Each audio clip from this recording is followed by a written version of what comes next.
Hi everybody, it's Dr. Dave from Dr. Dave's Best, and I'm here with Ben Velasquez of Sports Lab, New York City. Ben is one of the top trainers, if not the top trainer in the country, and I will vouch for that. So Ben is here to tell us some incredible information about neural compensation and neural decompensation, specifically as it applies to runners, and hopefully specifically as it applies to long distance runners. Take it away, Ben.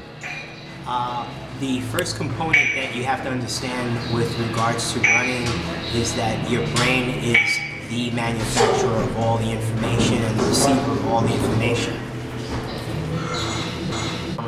When I say neural compensation, if an injury occurs, whether it be the foot, the ankle, the knee, the hip, or even the shoulder, with regards to running, there's two things that happen in the neural decompensation.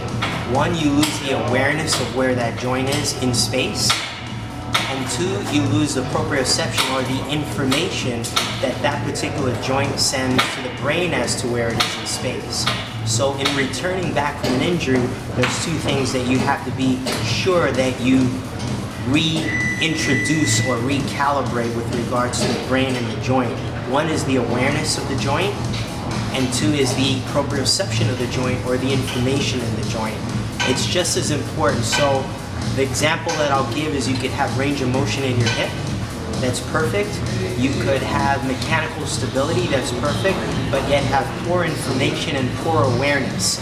Once you start loading the joint, as in running, the information is poor to the brain, so you're running in a compensatory state and you risk re-injuring that particular joint or that area or another area because your gait, your run, your stride, your management of your center of gravity will be compensated and compromised.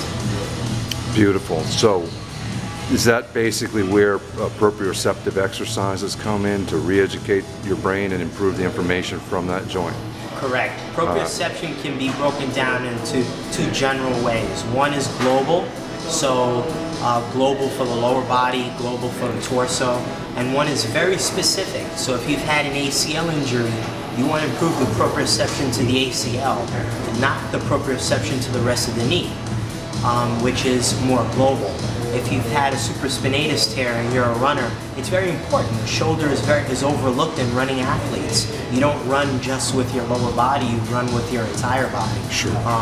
So if the proprioception is not improved or re-educated to that part of your shoulder, your supraspinatus or your infraspinatus or your ACL or your medial meniscus, then the information from that part of your joint is not going to be sufficient for you to have the correct stride or the correct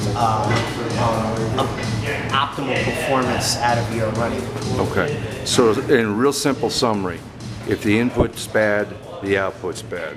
The brain gets bad, garbage in, garbage out. Brain gets bad information, it sends out less than the best signals, and your sport, whether it be running or any other sport, is impaired. And that can be due to proprioceptive problems, can be due to injury and compensation, or just joint instability because of muscular weakness. Correct. All right. Structure, what I like to explain to all my athletes is structure dictates function. Okay. In this case, the function is long distance running. Right. If the structure is bad, you're not running, you are generally either running compromised or you're plodding, which is what I see 70% of the time. The brain is the most important component because it takes all the information in from all of the joints, from your feet on up, and it is able to distinguish all that information and then turn that information into the proper stride and into the proper response to the ground. Thanks so much, Ben. Everybody, now you see why I come up to Sports Lab NYC whenever I can get a chance to see Ben and some of the other folks up here. This is the place to be. And the good news is we're working on getting this into a format that we can share it with the rest of the world. So you're going to be seeing Ben a lot more. Thanks again, Ben. Thank you.